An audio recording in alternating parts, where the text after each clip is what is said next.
In this segment, we'll be covering the topic of pelleted diets. If you have not yet watched the segment on loose hay, please do so before proceeding. Pelleted diets are considered to be a supplement to hay. But like I've said, a chin can subsist on pellets alone if they are formulated properly for this particular scenario. Feeding a pellets-only diet may require additional criteria than what is covered here. Feeding grass hay in addition to pellets is highly recommended and considered industry standard.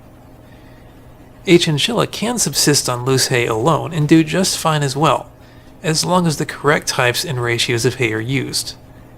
The recommended diet of hay and pellets will be covered here. The addition of pelleted diets to hay provides a safety cushion. A good pelleted diet gives a chinchilla more than what is needed and results in a slightly higher weight. If something goes wrong, such as an infection, a stress-related digestive upset, or any reason, additional fat reserves and available nutrition can save your chinchilla's lives.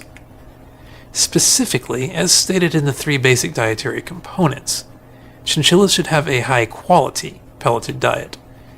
So what exactly does that mean? There are so many to choose from on the market. They are labeled specifically as diets for chinchillas, and some of them can be so utterly harmful, terrible chinchilla diets that pet owners are in disbelief when I've made claims about just how bad they really are. You can find products marketed for chinchillas that are literally poisonous to them. And I don't mean the figurative literally that doesn't make any sense when people use it. How do they get by with selling this garbage if it's so bad? I can't answer that, but I can tell you that such diets exist.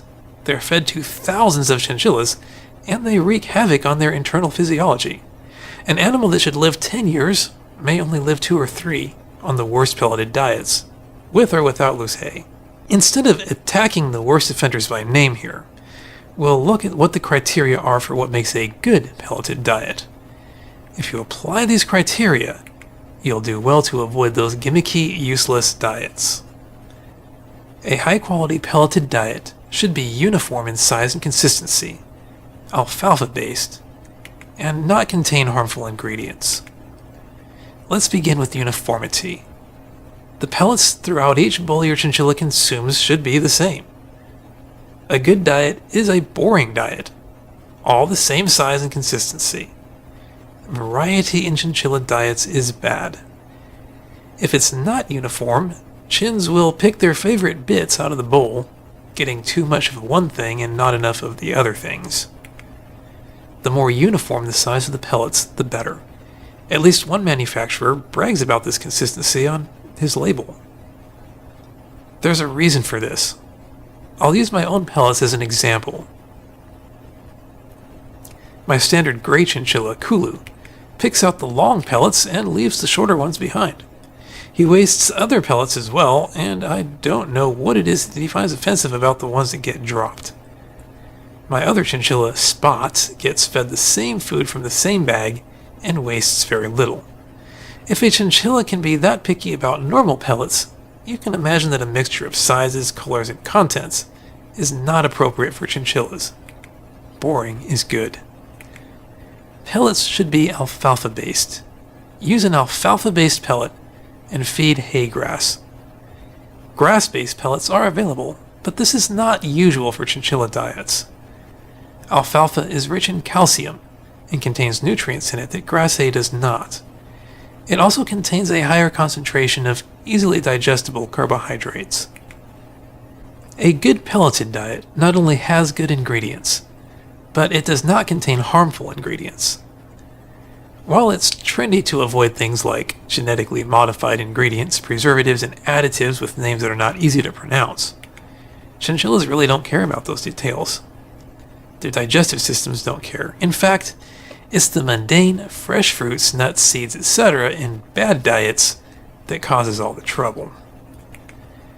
Typical and good ingredients for a good pelleted diet include grass hay, alfalfa, linseed oil, which is a source of vegetable fat, soybean, which is a filler, and wheat as a source of protein. You might think filler is a bad thing, but remember we talked about that in the last segment. Filler is still necessary because diets that are too rich are harmful to digestive chemistry. Usually there are added vitamins and minerals. These are good, beneficial ingredients, and there is nothing wrong with them. On a side note, do not give chinchillas additional vitamin or mineral supplements, except in special circumstances and with proper knowledge of dosing. The pellets give them more than they need already.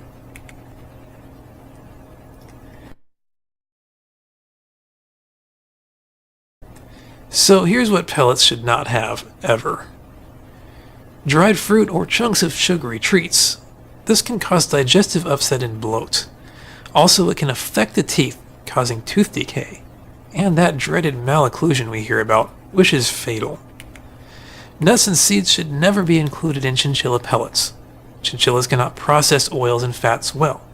What they do digest overwhelms their liver, and it gets stored as fat cells inside of the liver.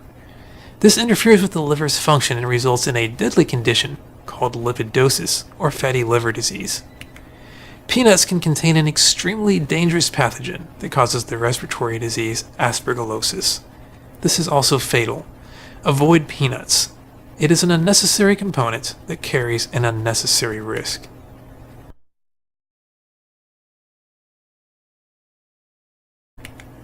Chinchilla diets are boring. Boring is good for a chinchilla's diet. Pellets should be uniform, alfalfa-based, and not contain the harmful ingredients I've mentioned. If you're not sure about a prospective brand of pellet for your animal's feed, feel free to ask around on our boards. We have people who are experienced with an assortment of products that meet or exceed the above-mentioned criteria. The Chinchilla Club aims to be a source of accurate and even peer-reviewed information collected from experienced breeders, research scientists, and pet owners. If you find there are errors in our material, please feel free to comment in our review forum linked on our YouTube channel. Our methods may not always be the most popular, but we promote methods that are known to work. This is a production of the Chinchilla Club. Feel free to post links to our materials. Please do not copy and distribute the materials themselves, as they may be revised and updated in the future.